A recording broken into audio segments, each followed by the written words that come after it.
বিশ্বকাপের আগে আমাদের এশিয়া কাপও আছে ক্যালেন্ডারে, দুটো বড় ইভেন্ট ধরতে পারেন আপনি।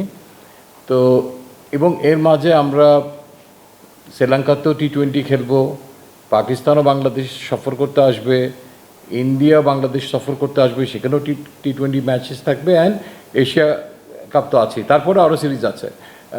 তো আমরা কিছু পরীক্ষা নিরীক্ষা করতে পারবো। যে দলটা আমরা ঘোষণা করলাম, এখানে একটা টিম যেটা আছে সবাইকেই আমরা কিছু কিছু ম্যাচ আমরা অবশ্যই তারা পাবে।